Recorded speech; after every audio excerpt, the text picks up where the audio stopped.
here now. Only 3. Di naman kami Naka-video to.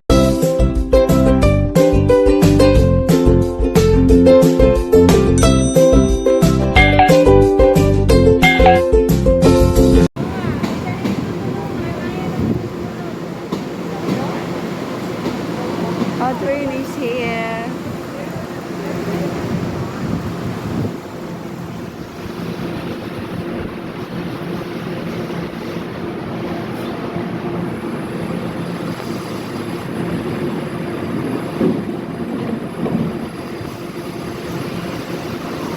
The fastest one.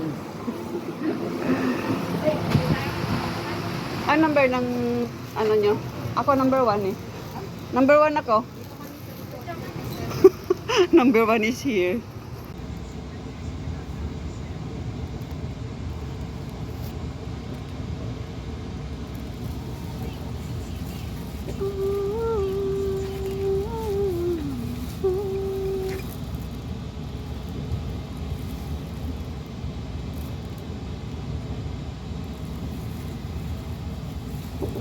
Going to Taipei.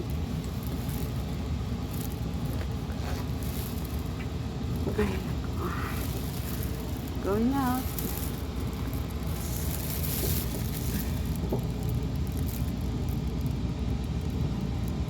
Bye, Valentin. Nandun sila, mga kasama ko. Layo nila. Iba ang number ng we're in the Taipei. Almost.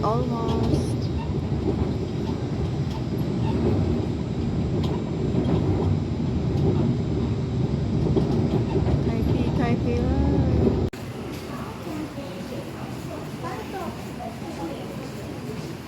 West. South. Exit south.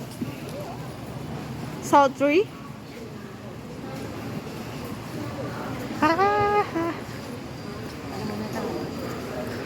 Northbound.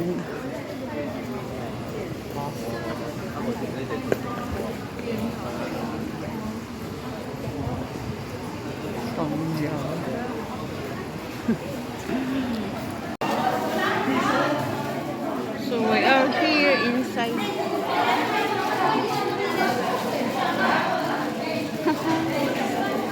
So noisy. For general meeting.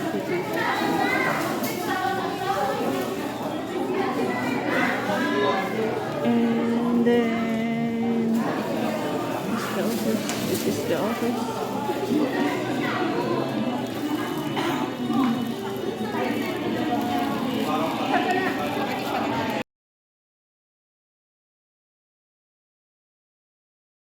No, photographer. Hello vlog. Kawaii. Oh, may videographer din kami.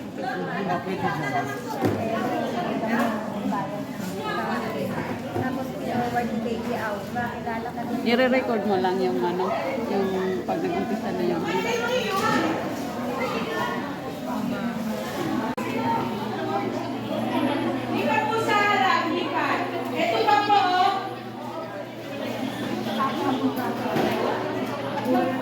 Sarili kami videographer. Pag-uumpisa na ang aming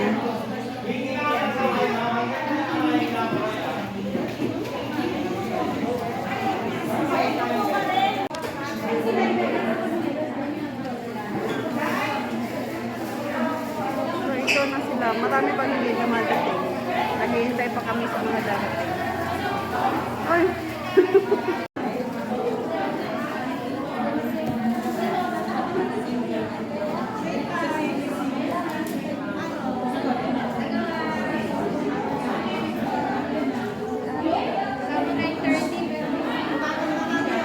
Philippine time.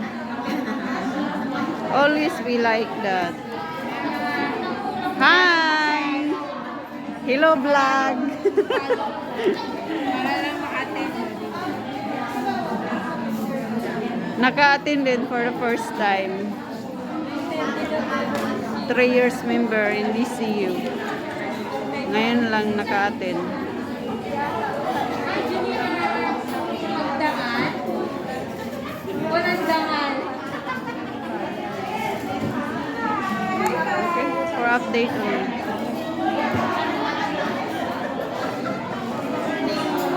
Welcome to my YouTube.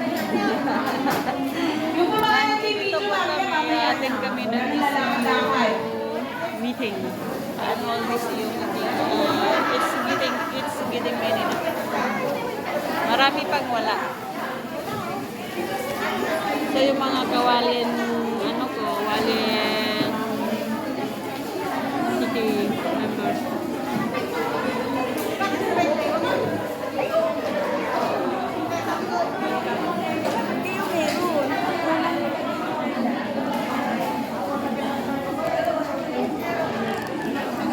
Malapit na mag-umpisa.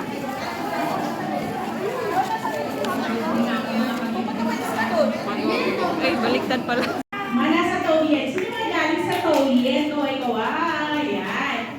Ngayon, babag-i-start na tayo talagang kayo. Narinig niyo po ako? Hindi. Isang magandang araw sa ating lahat. Ako po pala si Ray. Galing pa ako sa Walien. Isa sa mga leader ng KIS.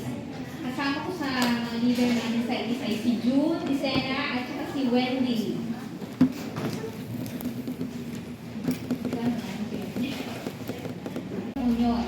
Nagpapasalamat din kami kay Miss Grace na ating Secretary General na alam natin kahit na napapagod ay hindi sumusuko na ilaban tayo sa bawat laban natin sa bayan na ito. Salamat din kay Miss Lai na ating butihing DCU staff. Pinasasalamatan din natin ang lahat ng leaders and members na matiyang patuloy na nakikisa at sumusuporta sa ating union. Salamat kay Legislator Kong na siyang kasama natin nakikipaglaban sa ating mga karapatan. Salamat sa TIWA na kagapay natin sa pagresponde sa mga kababayan natin na kailangan mabago ang kanilang working condition. Salamat sa Sitio Migrants and Immigrant Service Center or HMISC sa pagtanggap sa ating mga cases na mai-shelter at sa pakikipagkaibigan sa DCU.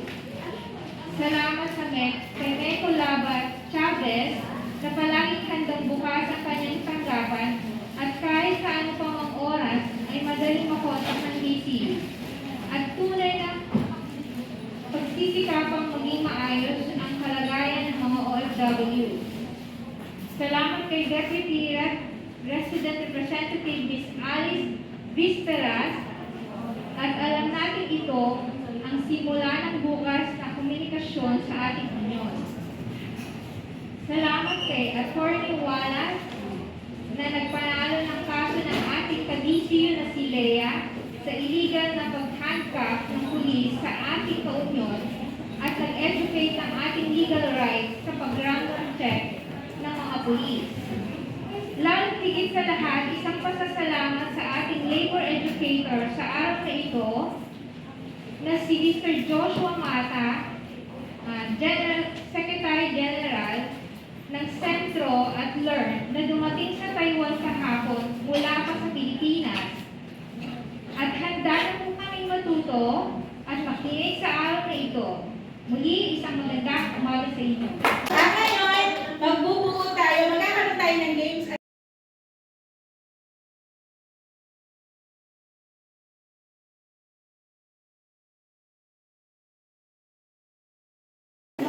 Okay.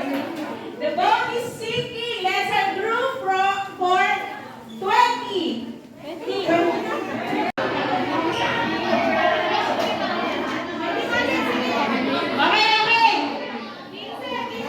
Sobra na! O, ilan sobra?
halo-halo. Naka-video pala to. Naka-video ba? Ano ang inaasahan ninyong matutunan? Sponsor namin EEC. Light Express. Ito nag-sponsor dito lagi. EEC. Oh, may pabag pa. May pabag pa. I don't want to live in here. Kasi boys, kasi pa i-explain na po ni Kuya Culture teacher yun.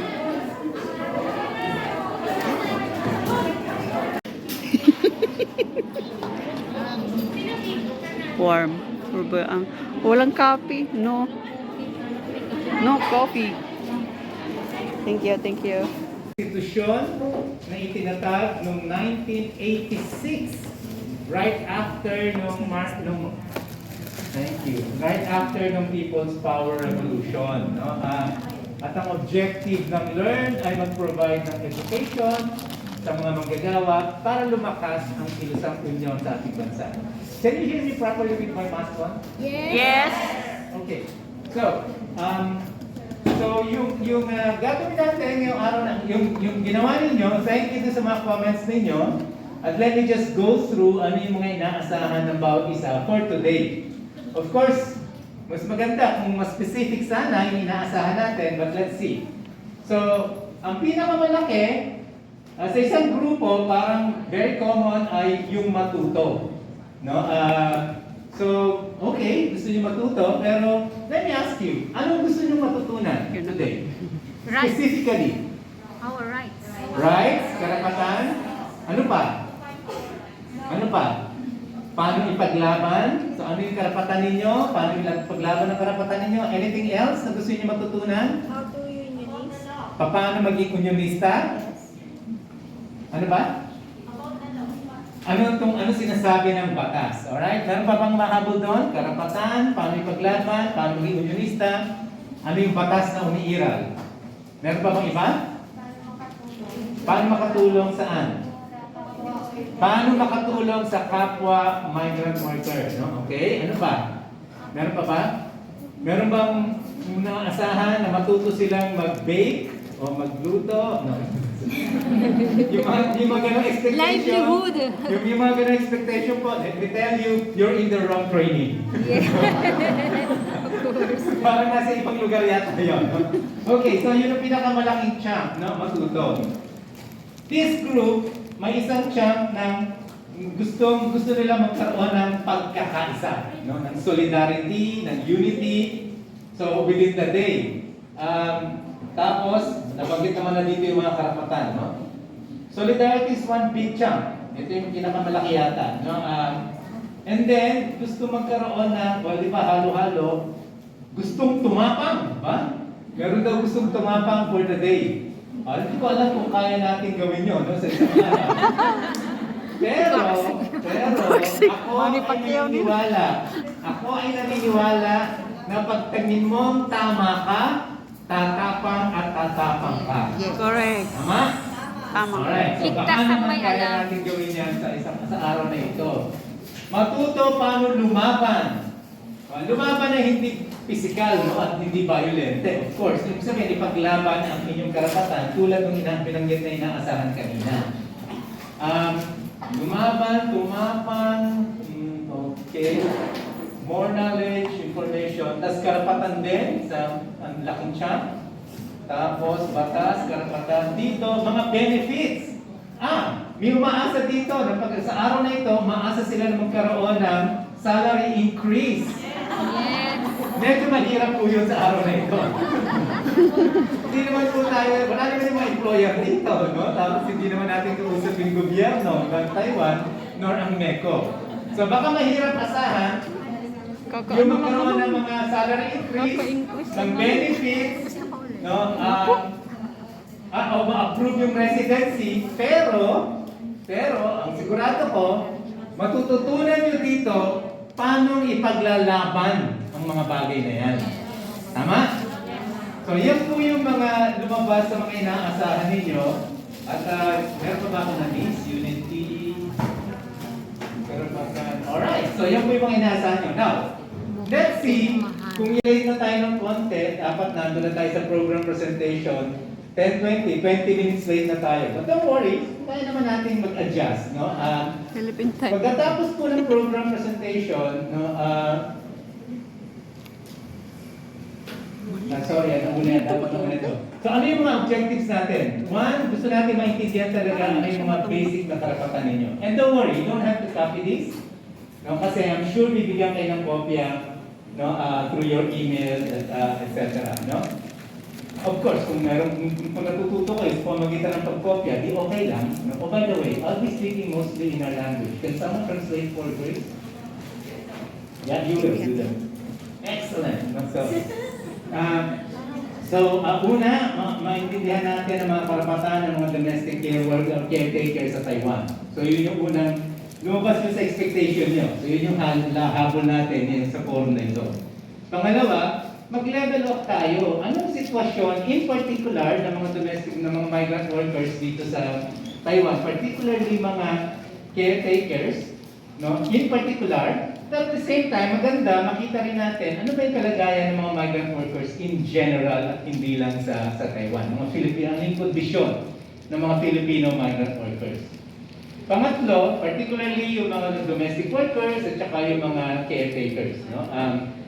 Pangatlo, matutunan natin, gaya ng ina-expect ninyo, paano ba mag-assert ng karapatan ng mga domestic caretakers sa pamamagitan ng pag-uunyon.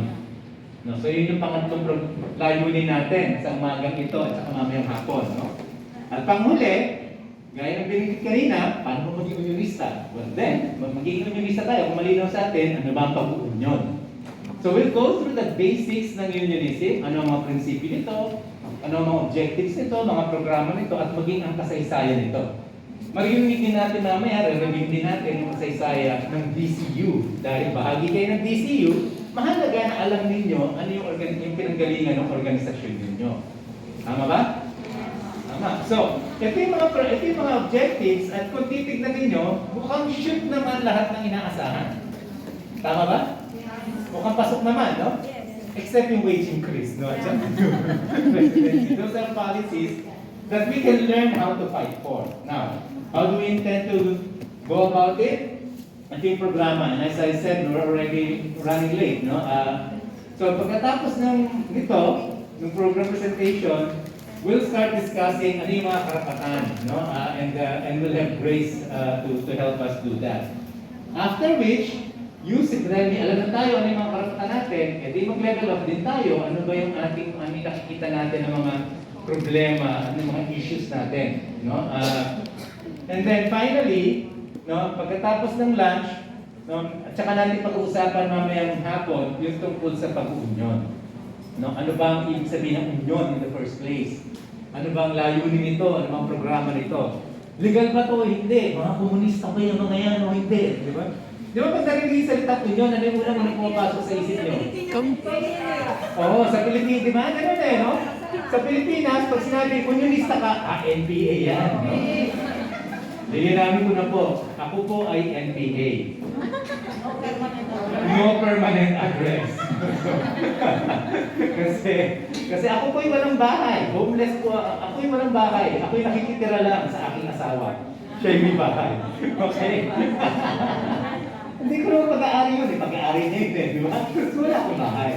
So, sa maraming mga Pilipino, pag narinig ka salita ko ninyo, masama ang pagkakaunawa, ang pagtingin, di ba? Subalit, hindi naiintindihan ng marami na sa totoo lang, no? Lahat ng karapatan na ina-enjoy natin ngayon, whether dito o sa Pilipinas, lahat ng benefits na may imagine ninyo, lahat yan galing sa pag-uunyon. Lahat. Including karapatan ninyong bumoto sa Pilipinas. Alam niyo ba yun? Yun yung matututunan natin mamaya hapon. So ito yung programa natin. After niyan, dapat tapos na tayo ng 4:50, ng 2:50 kasi gusto natin na magsimula na yung annual meeting natin ng 3 o'clock. Medyo late tayo, but don't worry, kaya natin habulin yung oras. So okay ba itong programa to? Yes. Agree? Yes. Meron bang gustong tanggalin o gustong idagdag? Hindi bawal, sa eleksyon bawal ang dagdag bawas, no? Dito hindi. Okay lang dito. Anything na gusto idagdag? Wala. Well, kung gano'n, 3 bagsak para sa program natin.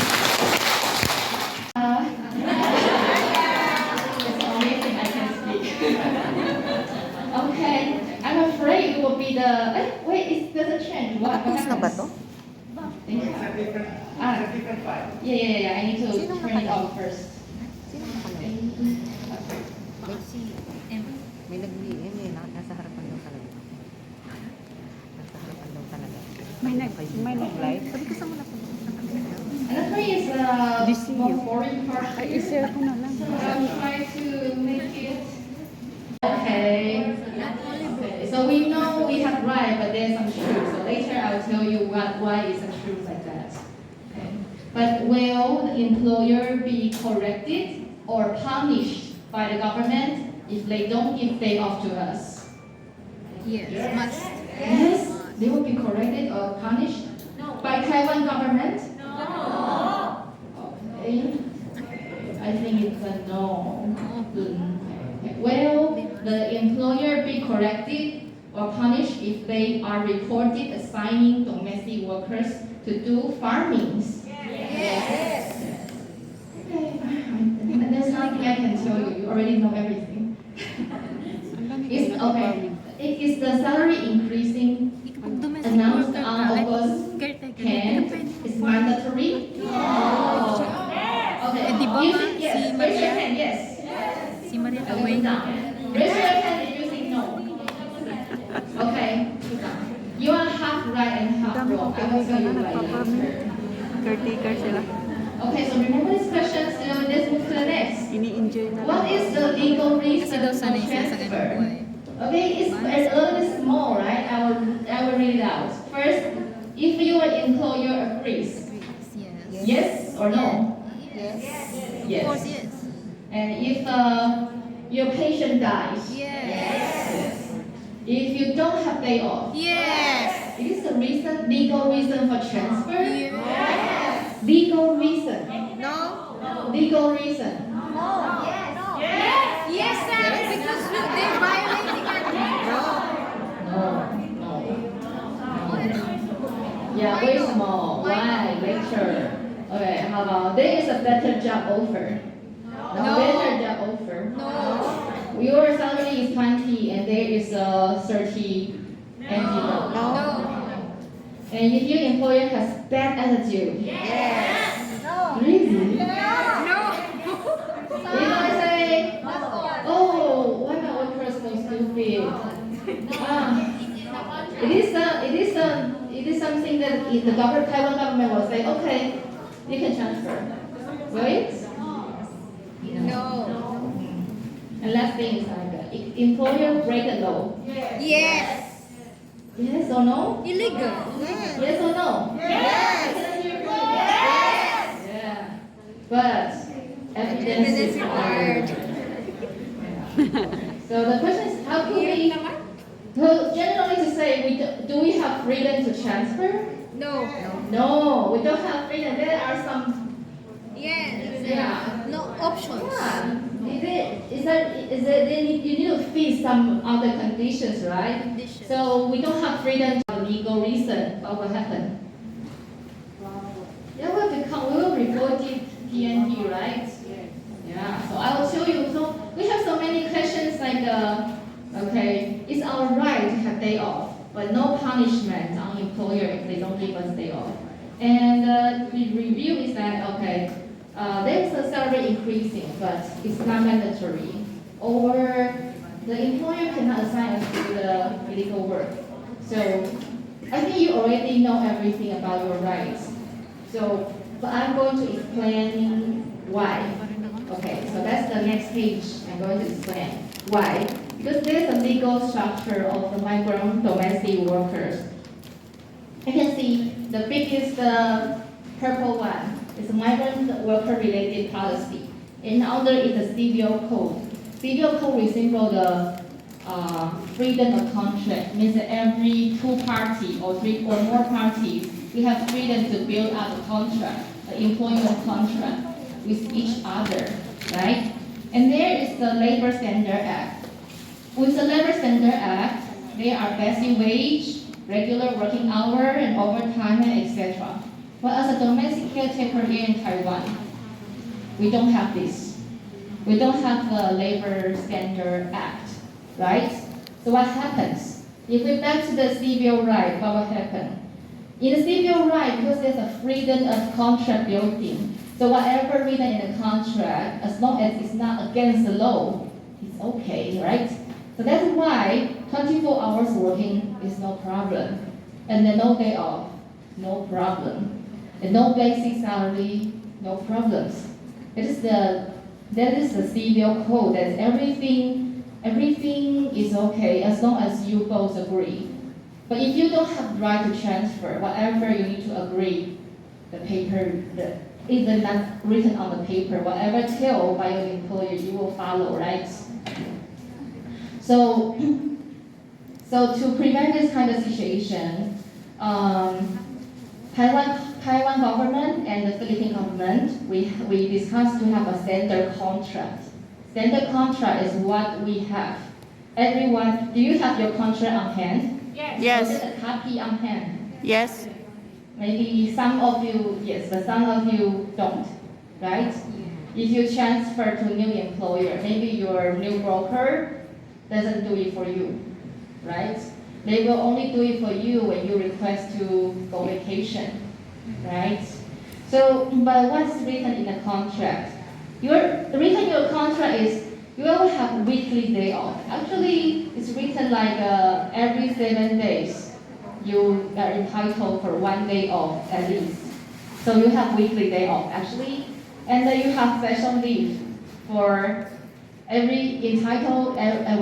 you finish 1 year working, you will be entitled 7 days, right?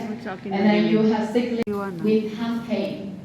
If you read your contract, you will notice your rights, and you will have wage in Taiwan government and the Filipino government, right? But why our employer doesn't follow? Why? It's written there we have weekly day off. Why you cannot file a case? Depende sa yung background. Yeah, because breaking contract or violating contract, that's no penalty. That's no penalty from government, right? If you think, okay, my employer doesn't follow the contract and I want her to follow, what should I do? We should go to the court. We should go to the court and pursue a legal suit to request the employer to follow the contract. But do you have time to go to the court? Do you know how to go to the court in Taiwan? Do you have money to pay for a lawyer? No. Do you think a lawyer will fight for you? No. Everything is a question mark.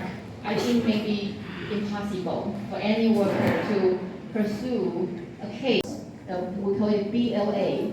We always inform the local BLA. You need to respect our contract as the basic standard of the domestic caretakers here in Taiwan.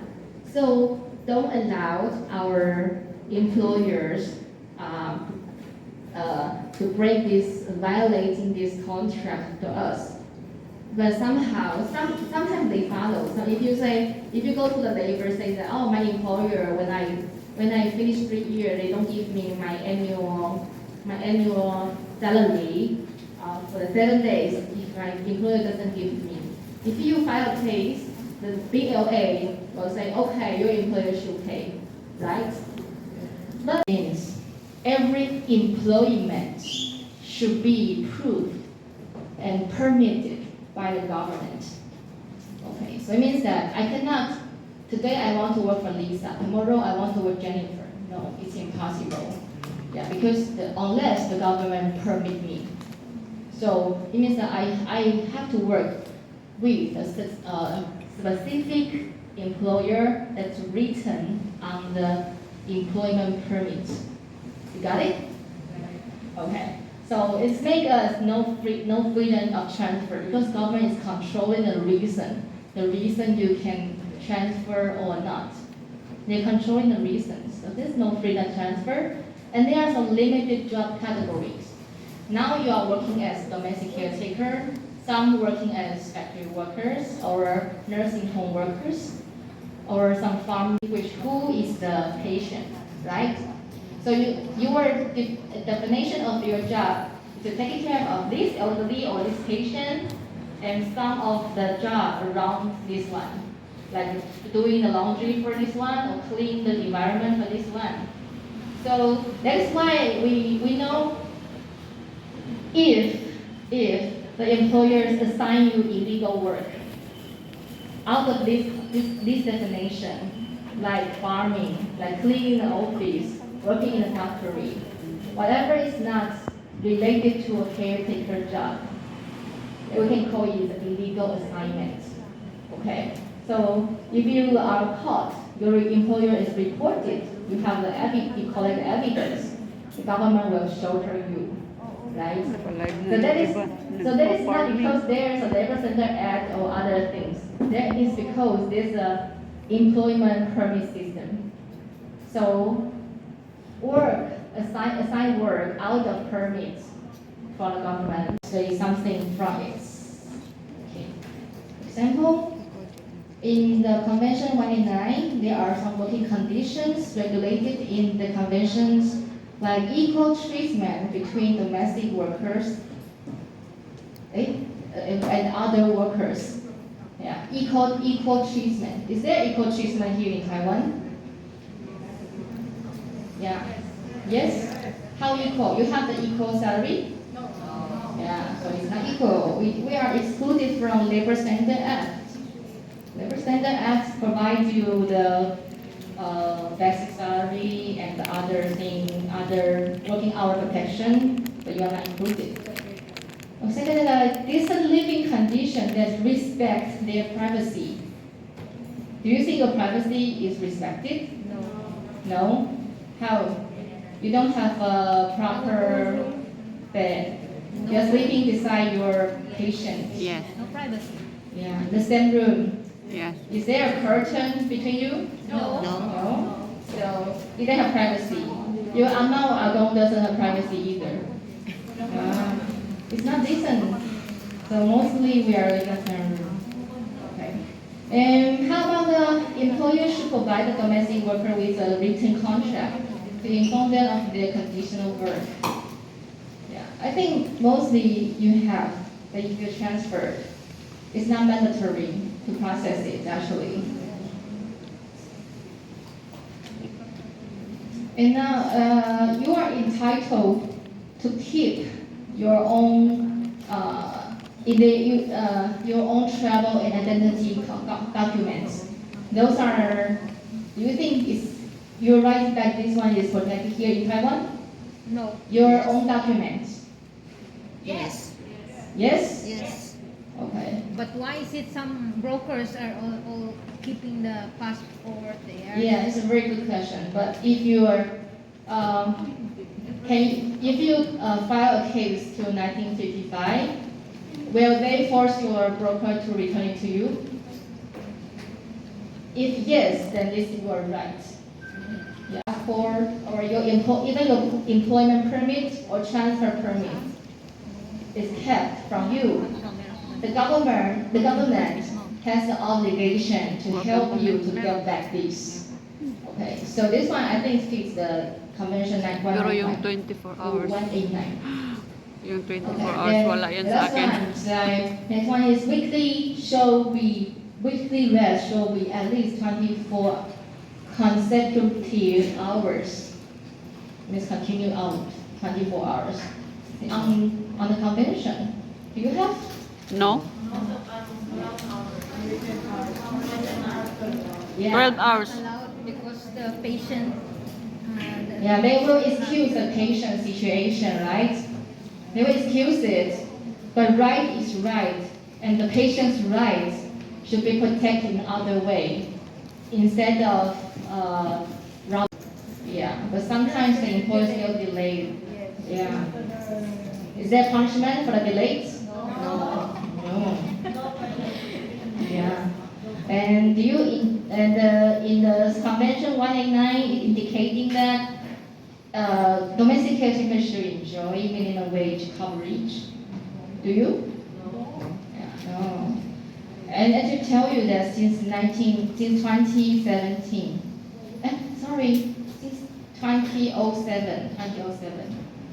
it's not 2007. Since 2007, domestic caretakers are never covered in the minimum wage anymore. Yeah, because before 2007, actually, to enforce this convention for every one of you in your contract. So thank you for giving us that overview. So essentially, ano mensahe sa atin? May mga karapatan tayo. Tama? Yes. Pero limited. Yes. Tama ba?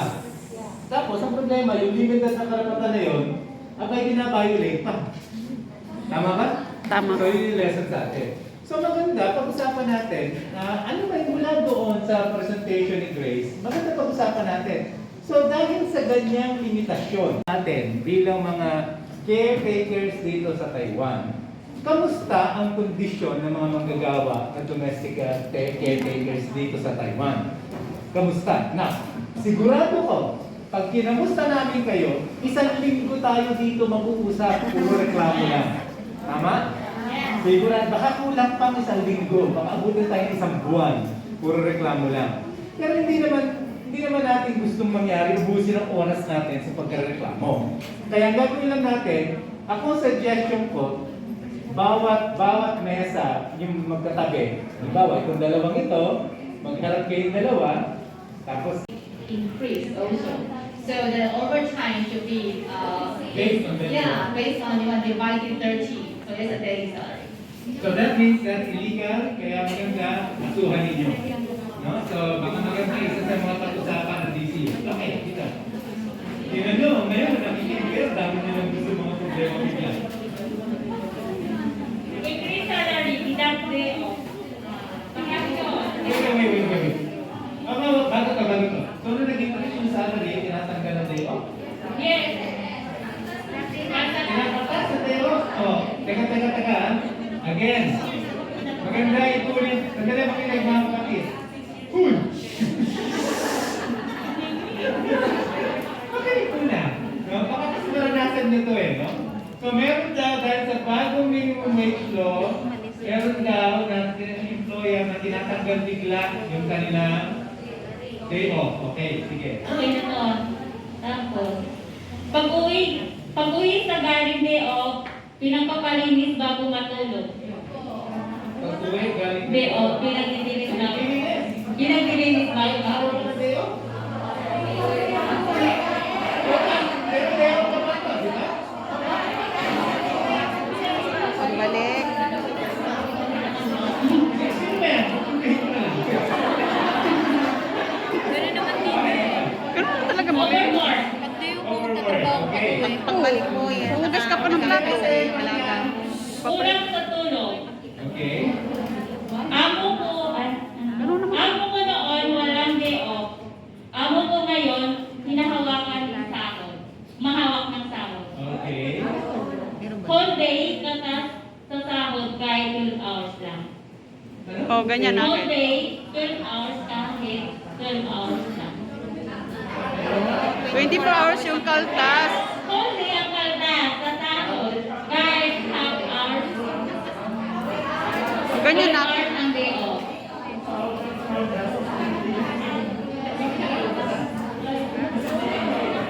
Oh. One day ang kaltas, tapos ang day off mo 12 hours lang naman. Alright. Hindi sumunod ang 24 hours day off. Alright. Bakasyon, kahit namatay, tatay, dahil sa pandemic, malaking gastos. Ewan ko sino man pala. Pandemic. Magbakasyon lang tayo, kaya nagmakasyon sa inyo. Magulo yung magulo.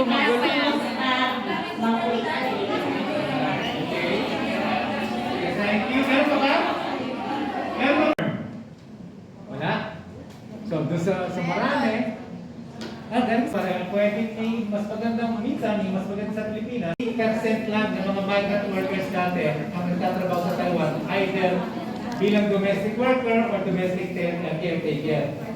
Kaya sabi nga ng, mga 17.7% ang lahat-lahat na nasa East Asia, pero ang nagtatrabaho dito, 4.8% sa Taiwan. Sabi ng Department of Migrant Workers, meron daw tayong 25,867 Filipino domestic workers or caretakers as of August 2020, August this year. Ganyan karami. 25,827. Ilan tayo dito sa kwarto nito? 70. Okay, 70. So kung gusto natin na magkaroon ng boses ang mga Filipino migrant domestic workers dito sa Taiwan, hindi ba dapat ang majority nito ma-organize natin? Yes. Di ba dapat? So kung 70 lang tayo, malayo pa tayo. Yeah. Tama? Butal na butal pa lang tayo. So kailangan nating pag-ibayuhin ang pag-recruit pa ng mas maraming miyembro para mas malakas ang boses natin mamaya. At mamaya, babalik ako yung point na yan. Ating gobyerno ay mga heroes. Mga bayani. Saan banda? Tama ba? Di ba parati lang sinasabi yun? Pakiramdam nyo ba bayani kayo? Hindi. Ha? Hindi. Consider na heroes. Pero heroes sila, hindi dahil sa gusto silang tratuhin heroes, kundi dahil sa napakalaking remittances natin. Yes.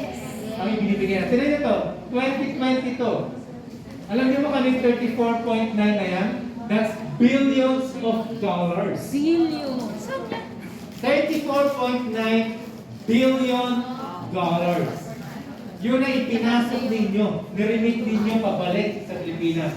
Legal yan, ha? Legal. Hindi ko alam kung meron pa nagpapadala sa inyo ng mga hindi sa bangko. Meron pa bang ganun? Uuwi. Pwede ba pakiuwi mo daw? Meron pa bang ganun? Meron pa rin? Madalang na. Kasi syempre nung panahon ng mga panahon ng hero. Sino nagsasabing hindi sila bayani? Ano pakiramdam nila? Hindi. Alright. So, sa dami okay?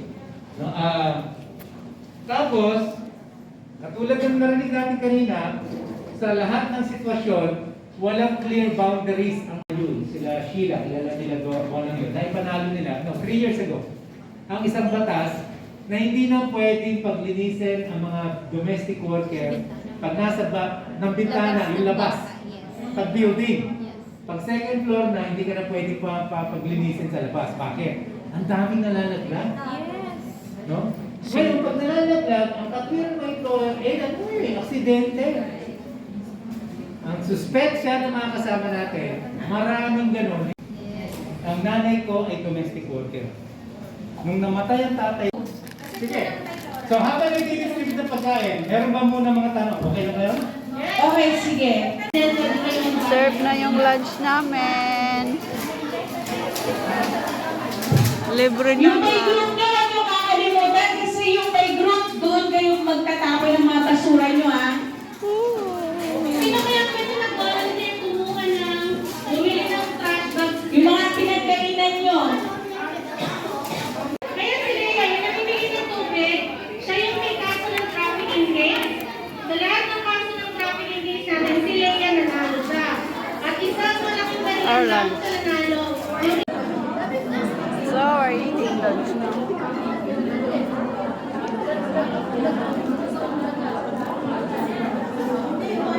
Sweet sa bunso.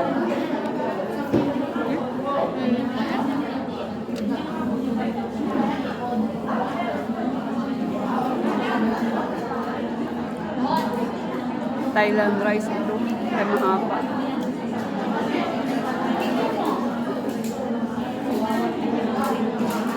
Parang hilaw. Hindi nila hinaluan ko ng oil. Kulang sa katubig. Wala ko sa tubig.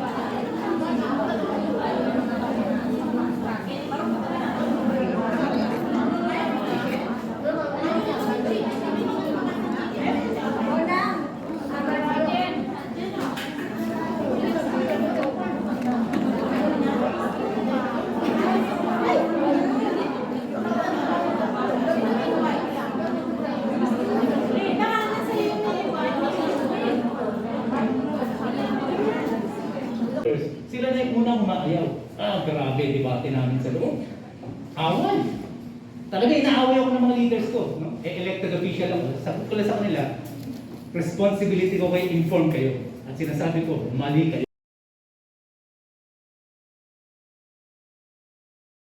All these things, including yung pagbabago ng kamulatan. Anong trabaho mo? Yes, ano lang ako eh, caretaker lang ako eh. Lang. Okay, caretaker lang ako. Think about this. Kung walang caretaker sa Taiwan, kamusta yung mga Taiwanese? Kung walang caretaker sa Taiwan, kamusta ang mga Taiwanese? Hindi sila makapagtrabaho kasi kailangan nila alagaan yung matatanda nila. And to be honest, the need for caretakers dito sa Taiwan will be much more stronger by 2026 onwards. Bakit? Yun yung taon na talagang majority na ng manggagawa magiging matatanda na. And that's just 4 years from now. So, importante kayo. At kung importante kayo, dapat tratuhin kayo bilang tao, tratuhin kayo bilang manggagawa. Yan ang layunin ng ating patuloy. So, ang tanong, okay ba sa inyo mag-union? Yes. Tama ba yung pag-union? Yes. Sa totoo lang, pinag-uusapan ng panahon ng Marcos, ng conjugal dictatorship ni Marcos, binawal ang pag-union. No? Bawal. Nung nag-declare ng martial law, kasabay na minuli sila ni Noy Aquino, hinuli lahat ng mga trade union leaders. Lahat. No? Except yung mga kakampi lang nila na iilan. No? So, nawalan tayo ng karapatan mag-union. No? Bumalik lang yon nung pagkatapos natin patalsikin yung mga Marcoses. Yung conjugal dictatorship nga ang tawag. No? And this is a fact. No? Kasaysayan yan. So hindi natin pwedeng dinayan. No?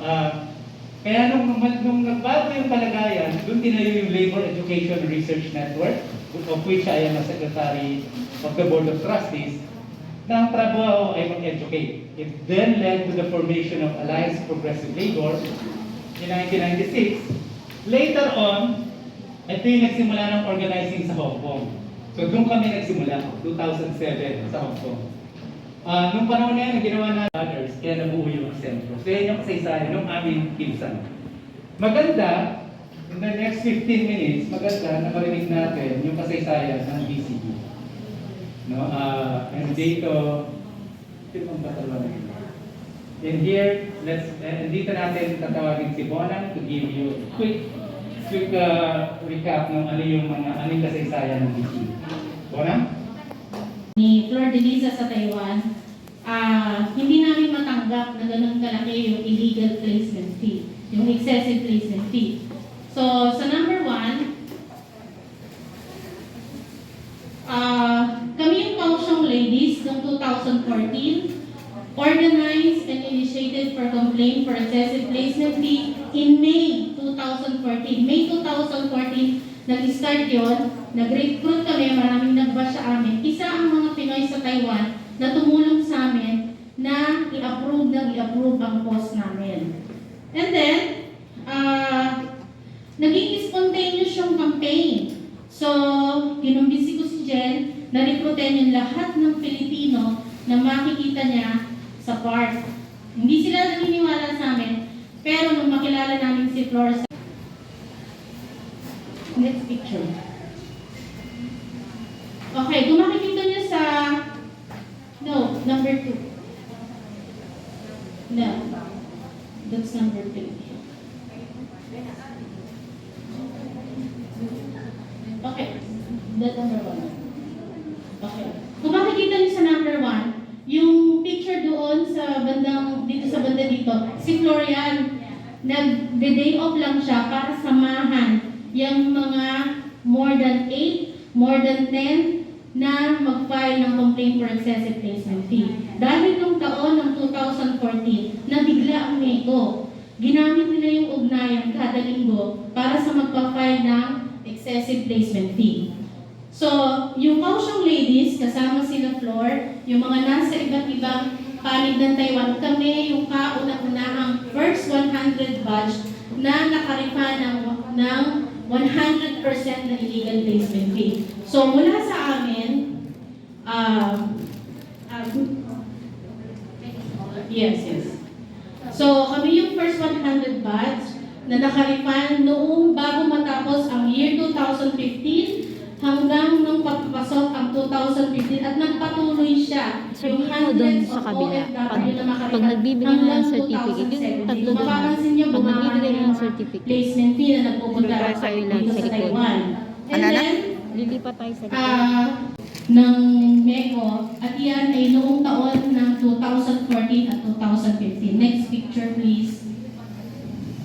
So, noong February 2016, noong 2014, September, nung makilala namin si Grace, dahil dumami nga ang member ng MKT, napagdesisyonan namin magtayo ng union.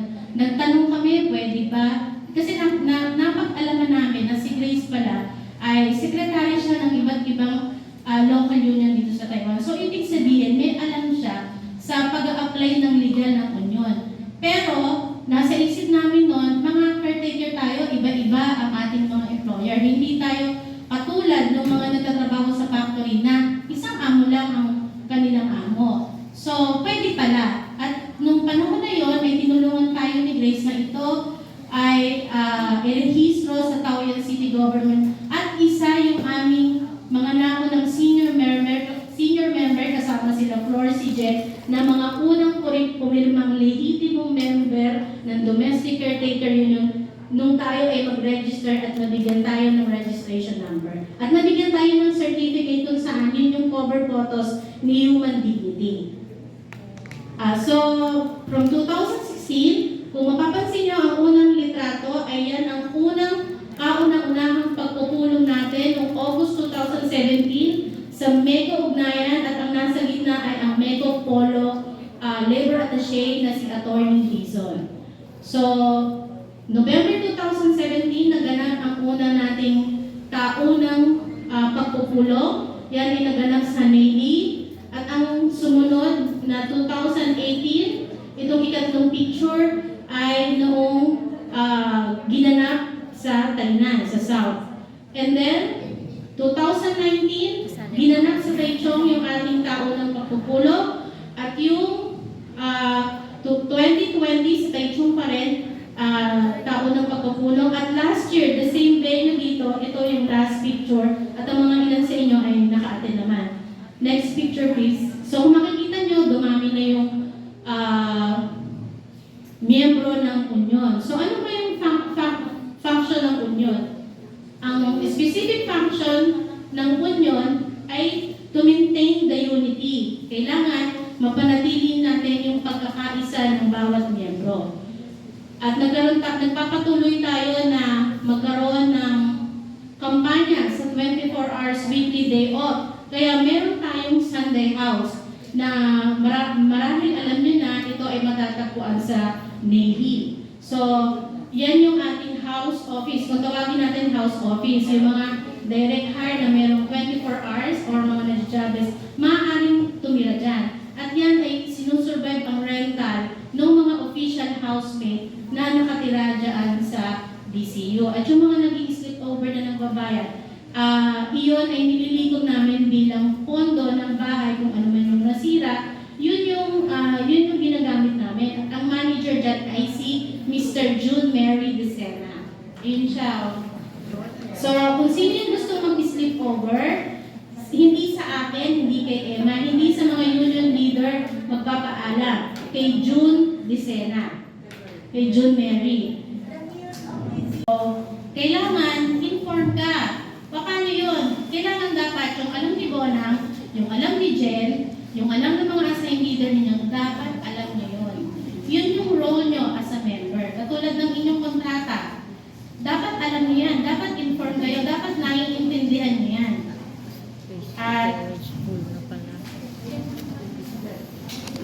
At dapat bilang miyembro, nakikiisa kayo at sumusuporta sa lahat ng mga activities, lalo na yung pag-attend ng union meeting. Kasi sa pag-attend ng union meeting, ano yan isang way yan para makilala nyo kami, para makilala namin kayo. At mahirap kasi pag lagi tayong sa chat. Marami nagsasabi sa inyo, paano kami makaka-attend ng union, wala kaming day off? Bakit ako may day off?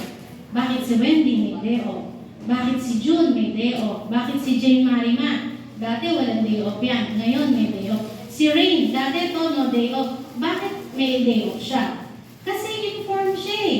Alam niya, kasi pag binasa natin yung kontrata natin, wala tayong reading comprehension. Binasa mo lang pero hindi mo inuunawa yung nilalaman ng kontrata mo. Lagi ninyong tatandaan, yung ating day off, walang legal protection yan. Pero ano ang silbi ng labor contract natin kung hindi natin yon ilalaban sa local labor bureau? Kasi base sa karanasan ng mga leader, pag yun ang ipinapakita namin, wala naman silang magawa eh. So alisin na lang to kung hindi naman pala kami bibigyan ng day off.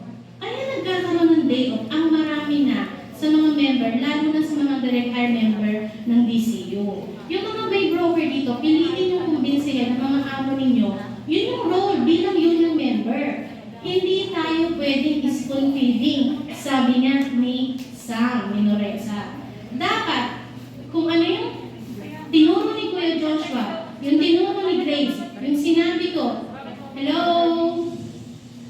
yung natutunan nyo sa mga assigned leader ninyo, dapat yung ginagawa ninyo sa mga sarili ninyo. Kasi bakit kami na kaya namin magkaroon ng deo, bakit nandito kami ngayon? So ibig sabihin, yung napapakinggan nyo ngayon sa akin at sa mga labor educator dito at sa mga leaders ninyo, sabihin ninyo sa kapwa nyo caretaker. Isa yun sa responsibility at obligasyon bilang union member.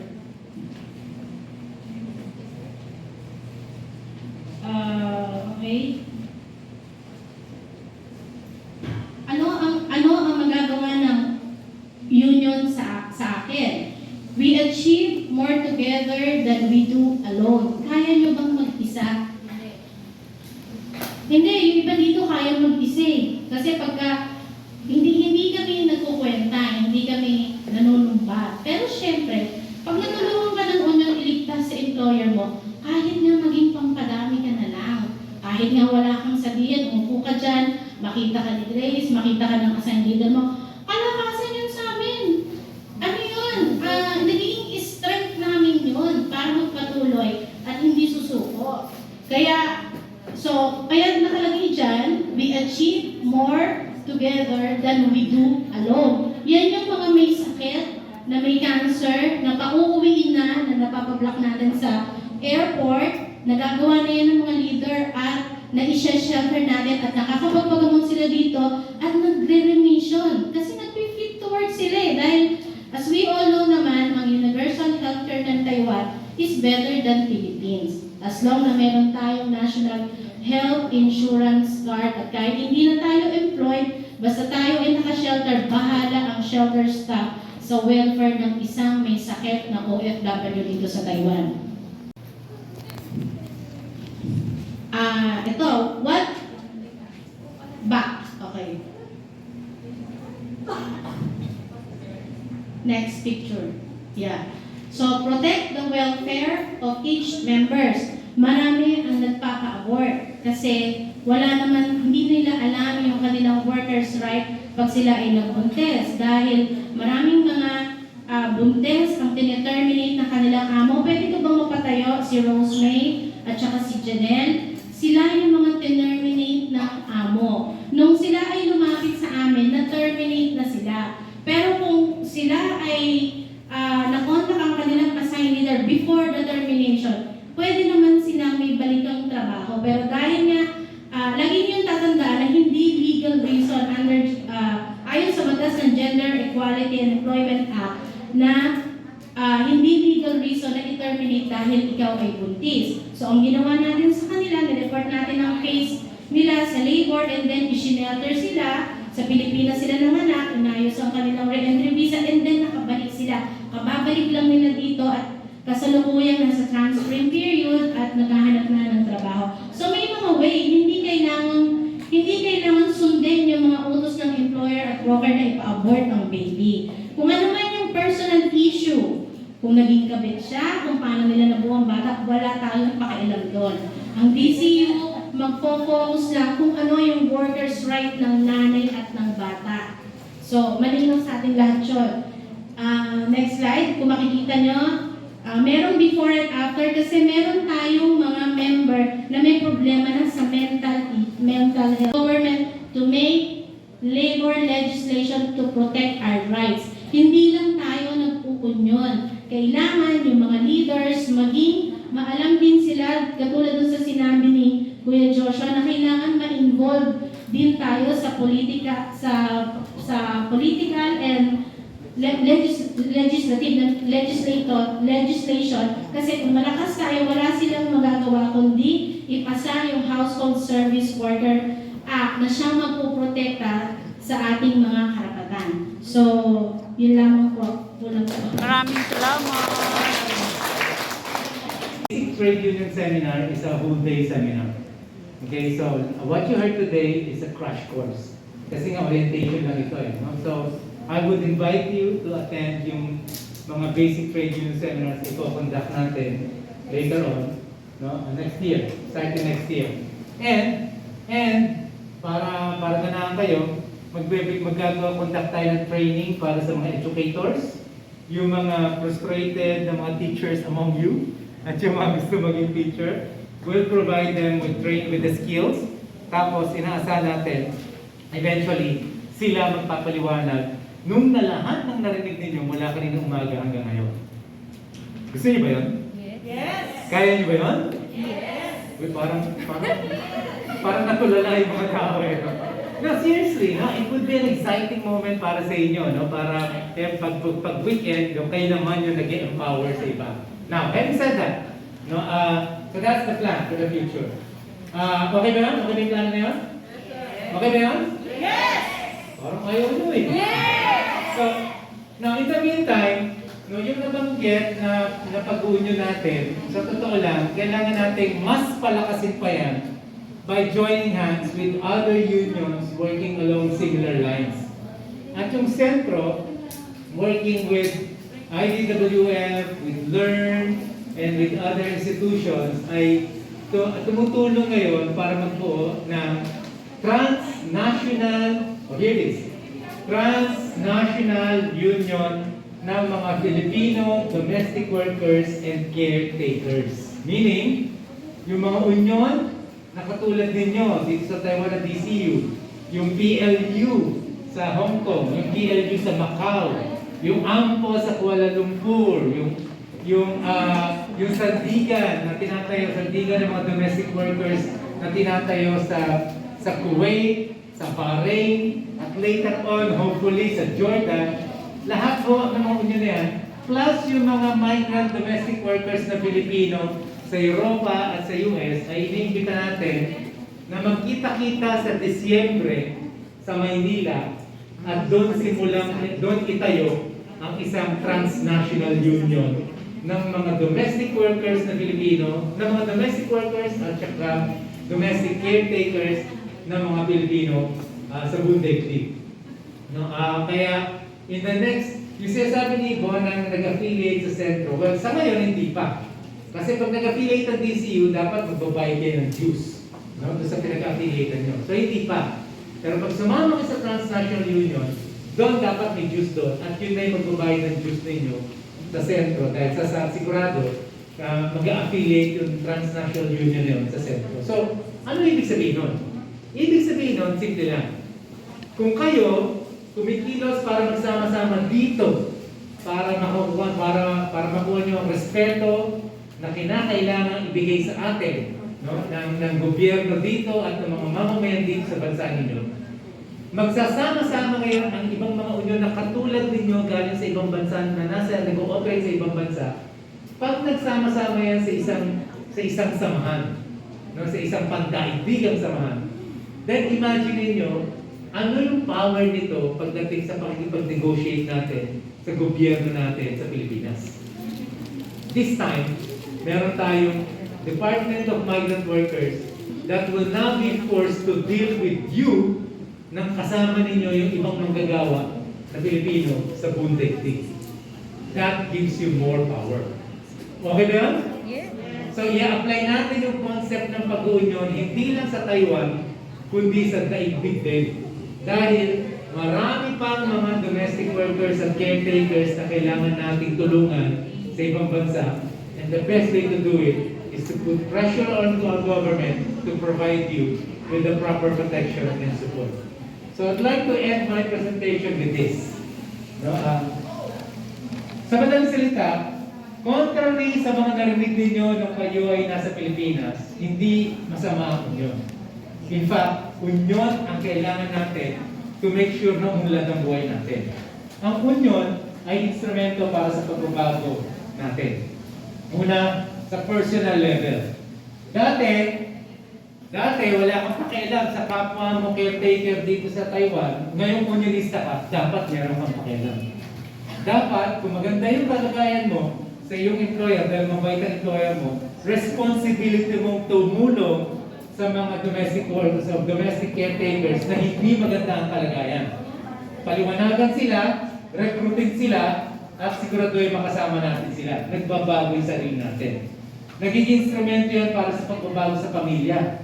Bakit? Kasi pag napaunlad natin ang kalagayan nyo dito, ang una yung makikinabang talaga yung pamilya ninyo sa Pilipinas. Tama ba?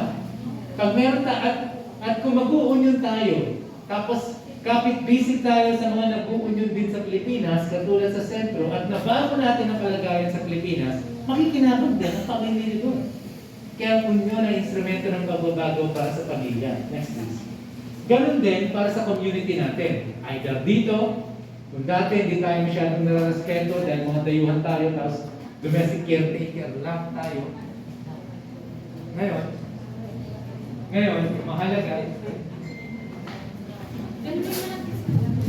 Ngayon ang mahalaga ay meron tayong okay.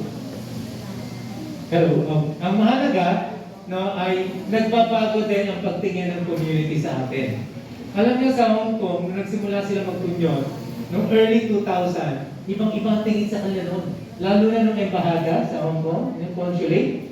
Dati, pag may Pinoy doon na pumunta sa embahada natin, sa consulate natin, inaalipus ka, ang tingin ng mga staff sa embassy, mababa ng domestic worker lang yan. No? Kaya kung ano nang ginagawa. O ngayon may union sila, no? Ay talagang ang taas ng respeto ng mga staff doon sa embassy. Kasi alam nila pag tinarantahan nila isang domestic worker doon, kaya silang buweltahan, no? Na ireklamo ng PLU. Kaya ang taas ng respeto sa kanila dahil sa pag-union. Bumibigay na. So, kailangan tapusin na natin. But we can skip this. Company, siyempre pag nag-union ka sa kumpanya, ganun din yun. But we can, sa sector natin, rather than industry sector natin, but more importantly, pagbabago sa lipunan. Sa Iceland, Greenland, so yun yung mga Scandinavian countries. Well, sinasama lang Greenland minsan, no? Alam niyo ba na doon libre ang hospital? Kahit anong sakit nyo, kahit cancer pa yan, ilang operasyon ang kailangan mo, libre hospital. Yep, libre. Walang concept doon ng private hospital. Siyempre may private hospital para sa mga bilyonaryo, mayayaman. Pero sa ordinaryong tao, kahit anong hospital, quality hospital. Walang bayad. Libre edukasyon. Nung bumisita ako doon, pinakita nila ako sa isang kindergarten nila. Lahat ng estudyante merong computer. Lahat ng mga seats ng estudyante may computer. Ang ganda ng library, air condition, dinala ko doon sa carpentry workshop, may mga exhaust fans pa, industrial grade ng mga equipment. Nursery, elementary, libre. At may edad na tayo, gusto pa natin mag-aral, pwede, libre. Sino sumasagot? Gobyerno. Taxes. Mataas ang taxes. Mataas. 40 to 50% ang taxes. No, pero, lahat yun, bumabalik sa serbisyo. Paano nangyari yun? Kasi, hindi, nagsimula sila corruption din. May mga corruption din, no? Pero paano nangyari yun? Ngayon, wala nang corruption doon. Nabago na nila. Prime Minister nila, ordinaryong magagawa sa isang metal worker, ordinaryong bank worker, ordinaryong teacher, ordinaryong government servant, pero Prime Minister. Prime Minister. Kita nyo? Paano nangyari yun? Kasi nag-uunyon, habang nag-uunyon, nakoconsolidate nila yung mga manggagawa, nakoconsolidate nila kahit yung mga boto ng mga manggagawa.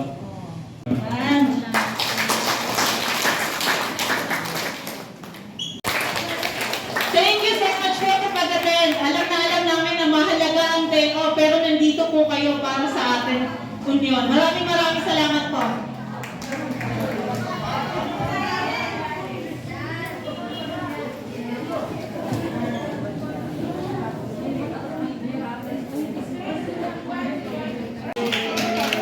Reina Pantes, Tayo agad, tayo. Lorna Diones, Lorna Asuncion, Jennifer Hortin, Jennifer Hortilano, Maria Criselda Dimayuga, Loida Manaot, Zara Sarangani, Rochelle Sales, Liberty Kadugdot, Graduate. Sophia Saed, Graduate. Romelo Pastor,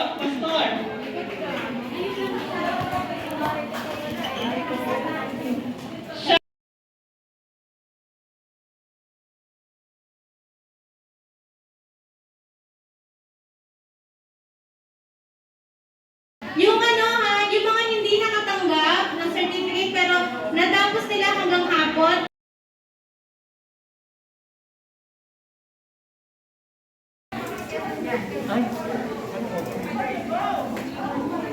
Amor Rubion.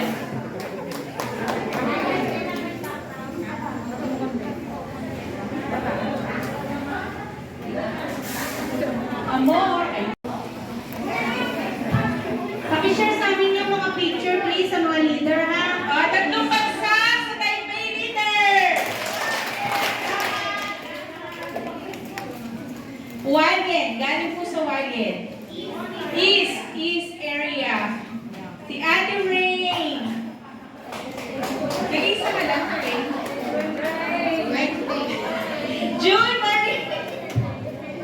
Kaya yung mga nasa east, yung mga nasa Walien, Ilan, doon te. Wendy. Ilan, Walien, Kilong, at saka Kitmen, Penghu, sila yung assigned leader sa area na yan.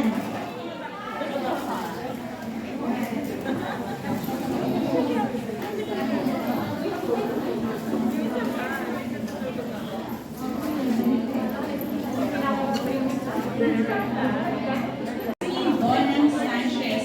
Nag-iisa lang po siya. Ay, si Jean! I'm sorry. Jean, sorry. Jean Sharp.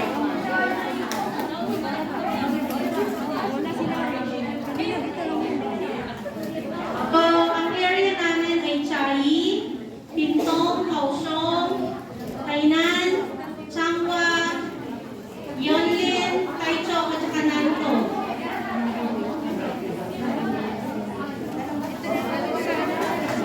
palakpakan po natin yung mga leaders galing sa South. Maraming salamat po. At si Ate Jen. Palakpakan po natin.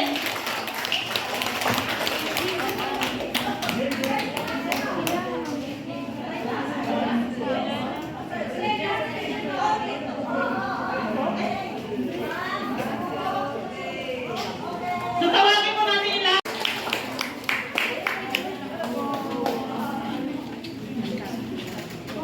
Nabisa ka ba?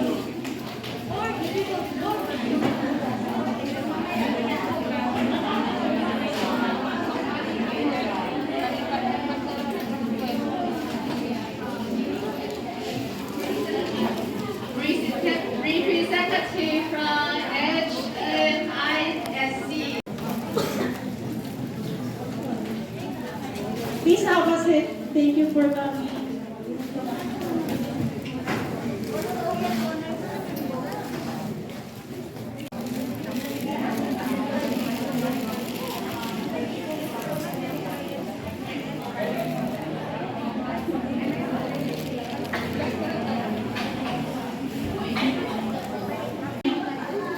Marami.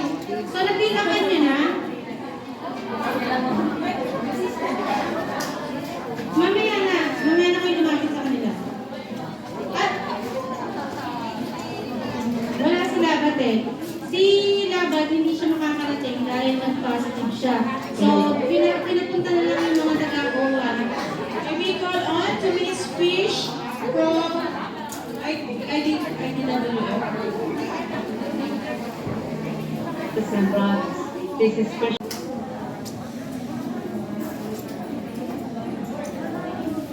Doon daw tayo. Sa leader natin. Ayan, oh. I'm truly honored to be with you, at least on the video clip, bringing with you the solidarity from over 600,000 domestic workers organized by our affiliates globally in 65 countries. We together strive to organize domestic workers into a united power to raise our voice to fight for our rights. Not maids, not servants, not helpers, no slavery, but workers and workers' rights. With the COVID-19 pandemic bit by bit fading away from us, perhaps some people are already living in a new normal. But the new normal is not with us. Many country leaders nowadays are talking about economic recovery, especially the economies of our home countries of migrants are badly hit by the pandemic. But we don't know where does it mean by the country leaders when they talk about economic recovery when they are neglecting us. For us as workers and as migrants and domestic workers, economic recovery means that our rights are recovered, not wage cut, but a decent wage to support ourselves and our families, not debts imposed on us by the private employment agencies and the brokers. At our work, weekly day off to ensure we can live healthily and happily, not abused. Domestic workers are always on the front line of the economy and care. Without our care to the society, to the families, to the people, the country, society simply cannot move. Economy simply cannot be recovered when without all the people's rights and economies are recovered. Pasensya na po kayo na hindi nakakarating yung mga big boss namin dahil biglaan pong nag-positive. Na si Labat, nasundan ni Well-Off, plus yung ating ibang kasamahan. Actually, sa OWA, ako na niyatang isang hindi positive. Pero bago ako na-assign dito, na-late ako ng 1 month rin, bago ng deployment ko, dahil nag-positive rin ako. So I hope hindi na ako may possibility pa ba yun? Hindi na ako mahawakan pa. But so far po, in behalf po sa mga taga-OWA at Polo OWA and nagpapasalamat po kami sa pag-invite po sa amin. I know na palagi yata ito. I know every year kasi narinig ko last year yata nandito rin sila. Ito lang ngayon, kami lang tatlo. Gusto lang namin ma-cater yung needs yung kaya kahit na konti lang kami, nagpunta kami dito para anong tawag dito, ma-cater namin yung gustong bumayad at yung mga inquiry nyo tungkol kung paano mag-process ng OEC. Tama, diba? Ang tungkol po sa OWA, gusto ko lang ipaalam na hindi na po kami tumatanggap ng authorization. Kailangan na po namin na personal kayo magbayad sa amin. Bakit po? Kasi marami kami nakikita sa Facebook na overcharging. Oo, yung bang, I don't know, yung ginagawa yatang income generating, silang bumabayad in behalf sa mga kasama nila, pero may additional payment, which is hindi po tama yun. Dapat kung ano po ang amount talaga na exact, yun lang po, kung gusto nyo tumulong, kusang buog yun na yun, parang ano na lang, huwag nang dagdagan. Okay, so, kung gusto nyo kumama yung bumayad, okay po, i-cater ko po kayo, inquiry nyo tungkol po sa OEC, ang isa kong kasamahan na mag-inquire kasi may bagong proseso, which is kailangan na talaga yan pag kayo ay umuwi, tama? At policy ngayon kasi, hindi lang, dapat pag nag-process kayo, lahat may magbayad kayo, is mandatory po, hindi lang OWA, hindi lang OEC, pati pag-ibig at SSS. Tama ko, Nar? Oo, yun na yun ang policy. Okay? Tapos, ano siya, dapat online kayo. What I mean, naka-schedule ba kayo? Bago pumunta sa amin, kasi may may naka-post doon na kung sino ang pwede lang makapasok, ayun lang ang naka-register. Oo. Kaya pasensya rin kayo dahil nililibit pa. Hindi na po. As much as possible, ang pinag-care po namin yung nakapag-register lang. Okay. May mga tendency minsan na halimbawa, ang tao, may mga tao na nandoon na, kinikater namin, pero after na, natapos namin lahat. So since limited lang po ito, ibigay ko po sa kasamaan ko ay Leonard, tungkol naman sa OEC. If you have some inquiry, open po ang aming opisina, ha? Tapos first Sunday and third Sunday po, open din po kami. Okay? Mark?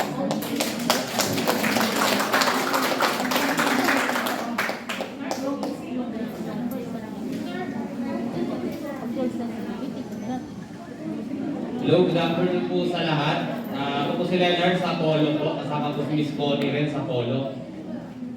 Pagpasensyahan nyo na po ulit at wala yung aming mga bossing dahil sa hindi inaasahang pagkakataon, nagka-positive nga po. Regarding naman po sa OEC, bago na po kasi yung system natin ngayon. Sa mga nakapag-bakasyon before, kung naalala po ninyo, ang ginagamit po ninyo noon is yung BM online. Ngayon po, hindi na po yung BM online, which is yung DMW na or onlineservices.dmw.gov.ph. So, sa mga hindi po nakakalam, doon po dapat tayo nag-set ng appointment for OEC. Hindi po doon sa website ng MECO or sa page ng MECO. Iba po ang system ng OEC sa MECO appointment po. So, kung doon po kayo magsaset ng appointment at magagawa po kayo ng account doon, wala po kayong problema sa slot doon. Dahil kahit within this day po, makakakuha kayo ng appointment, basta open lang po yung opisina. At magawa nyo lang po ng tama, makarehistro po kayo, malagyan ninyo ng laman yung account po ninyo. Anyway, may brochure din po kami dito, mamaya pamimigay po namin. Nandito po kung paano gumawa ng account, kung paano i-retrieve kung may luma na kayong account na hindi nyo alam, meron na pala kayong account, meron din po rito kung paano gumawa ng appointment or ma-exempt kayo. Kasi either po yan, maging exempted kayo or i-appointment kayo. Ngayon po, pagdating naman po sa requirements, dapat po, unang-una, andyan po yung inyong ARC, original, passport, verified contract po. Yung verified contract po, kahit hindi kayo uuwi, o hindi kayo mag-OEC, dapat meron po kayo yan. Once po na nag-transfer kayo, na-renew, na-rehire, manghingi po kayo lagi ng kopya ng verified contract ninyo. Hindi po necessary na kung kailan kayo magbabakasyon, saka lang kayo merong verified contract. Hindi po ganun, ha? Dapat lagi po meron kayong verified contract. Kasi protection nyo po yan. Lalo na po sa ating mga caretaker. So, yun po, kung may mga question po kayo, lapit lang po kayo dito later. Maraming salamat po.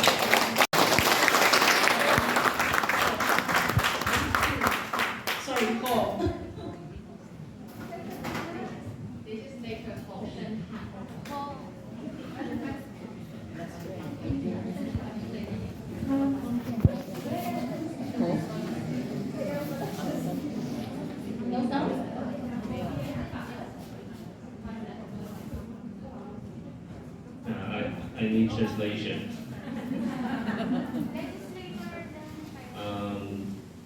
首先我要先很谢谢大家。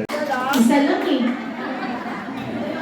Okay, yung susunod kong ipapakilala, we already introduced him in the morning. He is our labor educator from Centro, from the Philippines, and he came from the Philippines yesterday. He arrived Taiwan yesterday, and his name is Mr. Joshua Mata, who gave us basic trade union.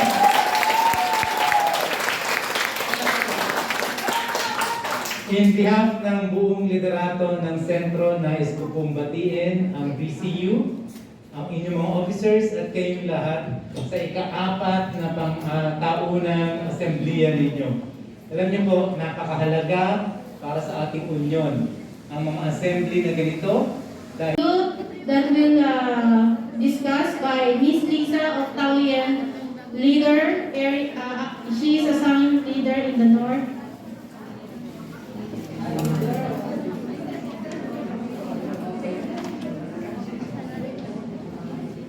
Hello.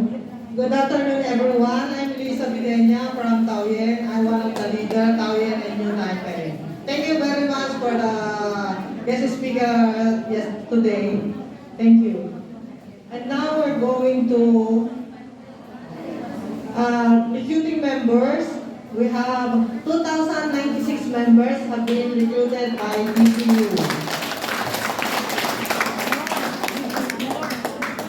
So we'll go to rescue cases, illegal works, and physical violence, sexual harassment. So sick workers, as you can see, pregnant workers, 30 cases has been solved by DCU leaders, volunteers, and NGOs.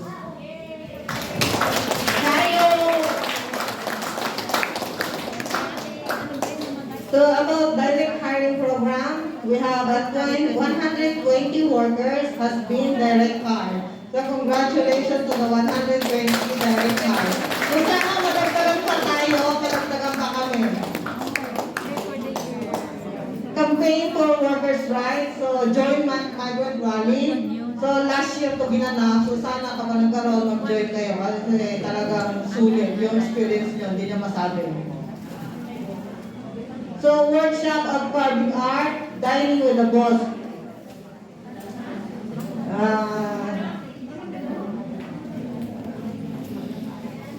Workshop of carving art, souvenirs for the members over 3 years. So, yung mga members for 3 years na mga nakatanggap, congratulations. At sa mga gusto pang mga nakatanggap ng back for you, so mag-continuous na kayo ng... You have seen already, and then if you we are inviting you to like and share the short film to awaken the awareness of more Taiwanese to know, because Taiwanese society, as Taiwanese, we are never random checked that often like migrant workers. So there is a racial profiling upon it. That's why we want to voice out this issue. So if you, we wish you to pass the film also to share it. Okay.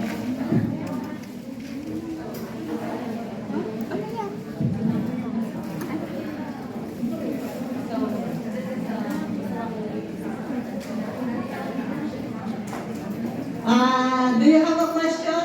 If you have a question, just raise your right hand. Makidagdag ko doon sa kaso ni Lea na siya yung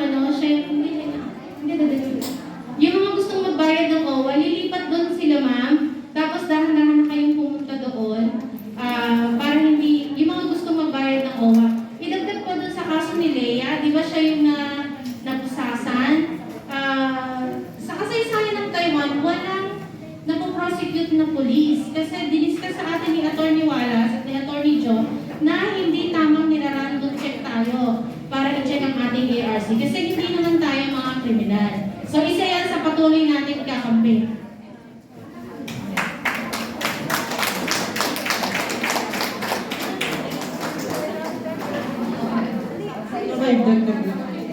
So in case na may mag-check kayo, halimbawa kung nasa kayo station, Taoyuan station, once na may nag-check sa inyo yung police na sinabi, July sa July, pwede kayo pwede mo ibigay yung ARC nyo, pwede kayo tumagay kasi bawal yun.